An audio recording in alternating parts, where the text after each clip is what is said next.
이전 영상에서 코스피 75% 폭등의 진짜 정체를 풀어드렸죠. 삼성전자와 SK하이닉스 두 종목이 코스피의 44.5%를 차지한다. 이 두 종목이 흔들리면 코스피 전체가 흔들린다. 그 시나리오가 정확히 현실화됐습니다. 오늘 새벽 2시 50분 삼성전자 노사 사후 조정이 결렬됐어요. 삼성전자 주가 마이너스 4.66%, 단 하루 만에 시가총액 약 77조 원이 증발했습니다. 그런데 진짜 위험은 오늘의 77조 증발이 아닙니다.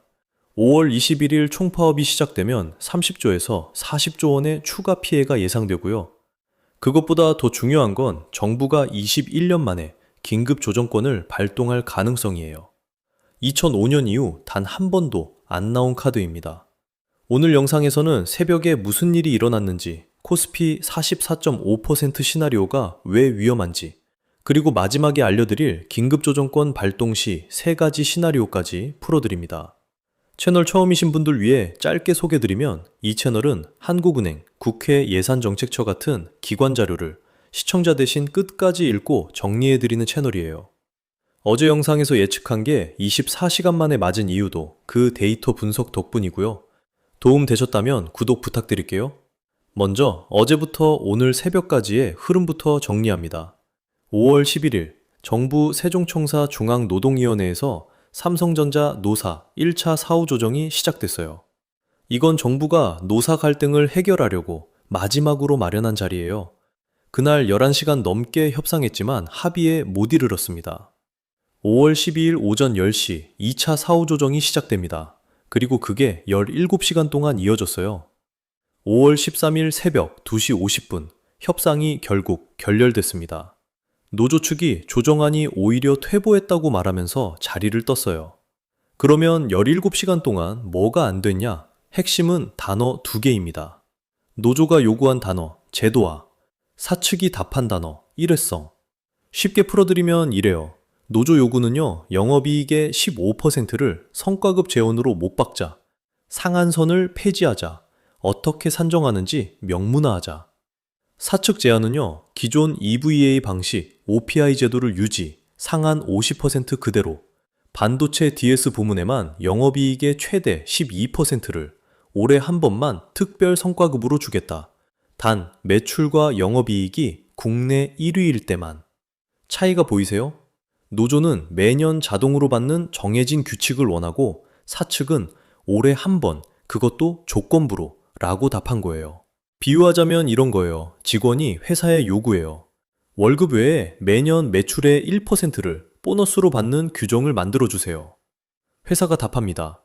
올해는 0.8% 주는데 그건 다음 해엔 안 줘요. 내년 일은 내년에 다시 얘기해요. 직원 입장에서는 그건 보너스 제도가 아니라 그냥 일회성 사은품이잖아 라고 느끼는 거죠. 이 차이가 17시간 협상을 결렬시킨 거예요. 결과적으로 노조는 5월 21일부터 6월 7일까지 18일간 총파업에 들어갑니다.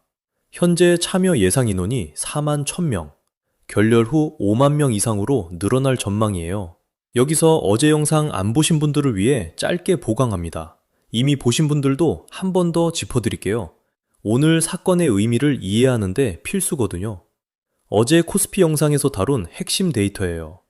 코스피 전체 시가총액 약 6,063조 원, 삼성전자 약 1,555조 원, SK하이닉스 약 1,141조 원, 두 종목 합계 2,696조 원, 코스피의 44.5%, 상장 종목이 700개가 넘는데 단 2개가 시장 절반 가까이를 차지한다고 말씀드렸죠.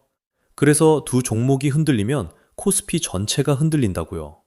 오늘 그게 그대로 현실이 됐어요.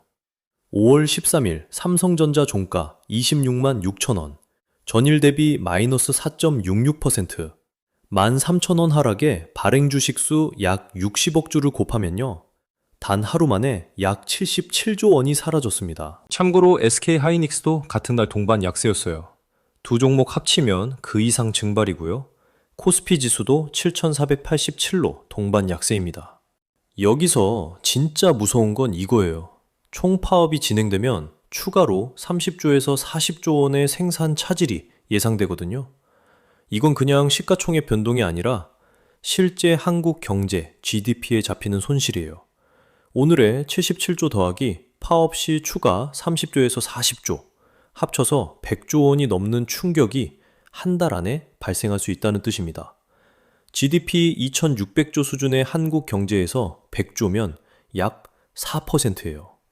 이게 한 기업의 노사 갈등에서 시작되는 충격이라는 게 코스피 44.5% 편중의 진짜 의미입니다. 총파업 30조에서 40조 피해가 어떻게 가능하냐? 이걸 이해하려면 반도체 공장이 어떻게 작동하는지 알아야 해요. 삼성전자 반도체 공장에는 EUV 노광 장비라는 기계가 있습니다. 극자외선 노광 장비인데요. 한 대 가격이 수천억 원이에요. 이 장비의 특징이 있어요. 한번 전원을 끄면 다시 켜는데 수개월이 걸립니다. 진공 상태 유지, 미세 조정, 보정 작업 다 다시 해야 해서요. 그래서 EUV 장비는 사실상 24시간 365일 돌아가야 하는 기계예요. 근데 파업이 일어나서 안전 유지 인력까지 빠지면 어떻게 되냐? 과거 사례를 보세요. 2007년 삼성전자 기흥사업장 4시간 정전이 발생했어요. 피해 약 400억 원. 2018년 삼성전자 평택사업장 30분 미만 정전, 피해액 약 500억 원. 30분에 500억이 사라지는 게 반도체 공장이에요. EUV 장비 한 대가 멈추면 그 충격이 글로벌 공급망에 전달됩니다. 삼성전자의 주요 고객사가 누구냐? 엔비디아, AMD, 퀄컴, 애플. 전 세계 빅테크들이에요. 이들이 메모리 공급을 못 받으면 AI 서버 제작이 지연되고 그게 다시 글로벌 IT 산업 전체로 퍼져요. 그리고 가장 아이러니한 건 이거예요. 삼성전자가 멈추면 누가 이득을 보냐?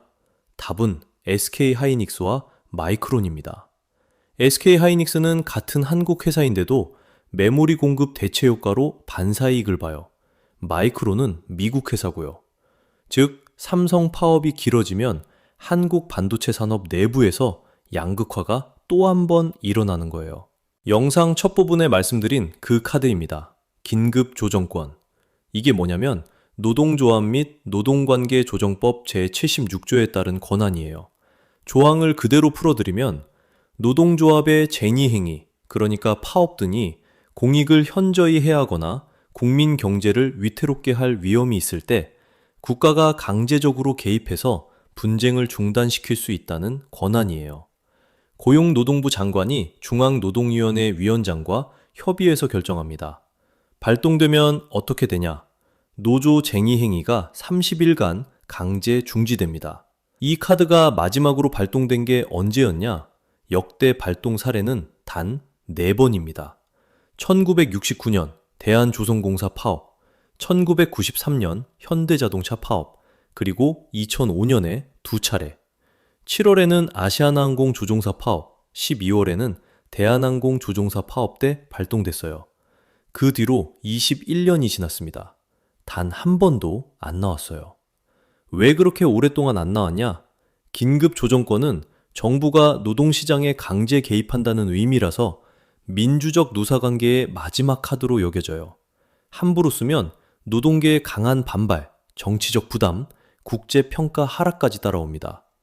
근데 이번 삼성 파업이 그 21년의 침묵을 깨트릴 수 있는 거예요. 이유는 3가지입니다. 첫째, 한국 GDP에서 삼성전자가 차지하는 비중이 너무 큽니다. 삼성전자 매출 규모가 한국 GDP의 약 12% 수준이에요. 한 회사의 파업이 국가 경제를 흔들 수 있는 구조죠. 둘째, 글로벌 공급망 영향이 큽니다.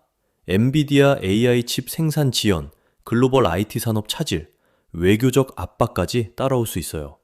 셋째, 코스피 44.5%가 흔들립니다. 이게 어제 영상에서 다룬 내용이에요. 삼성과 SK하이닉스가 흔들리면 코스피 전체가 무너지고 그게 한국인 가계 자산 양극화를 더 심화시킵니다. 정부 입장은 어떻냐? 오늘 구윤철 경제부총리가 SNS에 글을 올렸어요. 삼성전자는 세계가 주목하는 중요한 기업이다. 파업은 절대 있어서는 안 된다. 이게 강한 신호예요. 다만 중앙노동위원회 입장은 긴급 조정 권한 행사는 아직 검토 단계가 아니다 라고 했습니다. 공식적으로는 일단 추가 사후 조정 가능성을 열어둔 거예요. 근데 이게 진짜 발동되면 어떻게 되냐? 시나리오 3가지를 풀어드릴게요. 시나리오 1. 노조 강제 복귀와 정부 조정안 강제 시행. 30일 동안 파업 못하니까 그 사이에 정부가 만든 조정안으로 갈등을 봉합하게 돼요.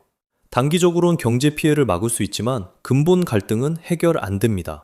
30일 후 더 큰 갈등으로 폭발할 수 있어요. 시나리오 2. 노조 반발과 위법 쟁의 강행. 노조가 긴급 조정권을 무시하고 파업을 강행할 가능성도 있어요. 그러면 형사처벌, 손해배상 소송으로 번지고 노동시장 갈등이 사회 전체로 확산됩니다. 시나리오 3. 협상 재개. 긴급 조정권을 발동 안 하고 양측이 마지막에 합의점을 찾는 시나리오. 이게 가장 이상적이지만 현재 노사 입장 차이로 봤을 때 확률은 가장 낮아요.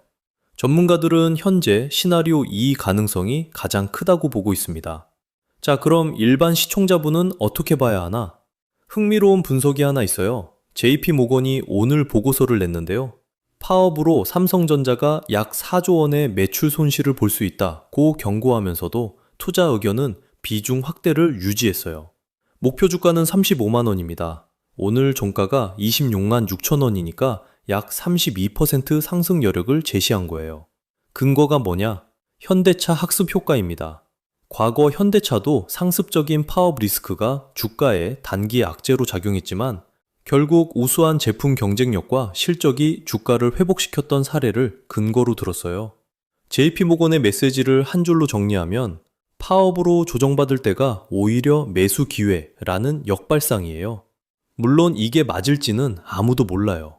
다만 글로벌 IB가 이런 분석을 내놨다는 건 참고할 만합니다. 그러면 일반 시청자분은 어떻게 해야 하나? 5가지 정리합니다. 첫째, 급락하니까 매수 기회라는 감정 매매는 위험합니다. JP모건 같은 기관은 5년에서 10년 보고 들어가요. 일반 투자자가 단기에 따라가면 변동성에 휘말립니다. 둘째, 5월 21일까지 일주일 동안 변동성은 더 커집니다. 사후 조정 결렬 다음에 가처분 결과, 그 다음에 정부 입장, 그 다음에 파업 시작. 매일 새로운 변수가 나옵니다. 단기 트레이딩 위험 구간이에요. 셋째, B2는 절대 안 됩니다. 어제 영상에서도 말씀드렸지만 한 번 더, 사이드카 14번 발동된 시장에서 비주로 들어가는 건 자살행위예요. 넷째, 본인 자산 중 삼성전자와 SK하이닉스 비중을 점검하세요. ETF로 코스피 200 가지고 계시면 자동으로 두 종목 비중이 30% 가까이 들어가 있어요. 본인이 의식하지 못한 노출이 있을 수 있습니다. 다섯째, 긴급 조정권 발동 여부를 주시하세요. 이게 발동되면 30일간 시장 안정 효과가 있지만 발동 안 되고 파업이 길어지면 변동성이 폭증합니다. 5월 18일에서 20일 사이가 정부 결정의 분수령이에요. 오늘 영상이 도움되셨다면 좋아요 한번 부탁드립니다. 어제 영상에서 코스피 44.5% 시나리오를 풀어드렸는데 그게 24시간 만에 현실이 됐어요. 이런 분석이 도움되시면 구독하시고 알림 켜두세요. 다음 영상도 비슷한 정밀 분석으로 가져옵니다. 댓글로 알려주세요. 긴급 조정권, 정부가 발동할 것 같다 vs 안 할 것 같다. 다음 영상에서 댓글 비율 정리해 드릴게요. 다음 영상은 5월 22일 출시되는 국민성장 ISA입니다. 기존 ISA와 뭐가 다른지, 청년형 ISA와 차이가 뭔지 풀어드릴 예정이에요. 파업 상황은 5월 21일 이후 별도 후속 영상으로 다시 다루겠습니다. 자료조사 출처는 영상 설명란에 다 정리해뒀습니다. 다음 영상에서 뵐게요. 프로스는 경제였습니다.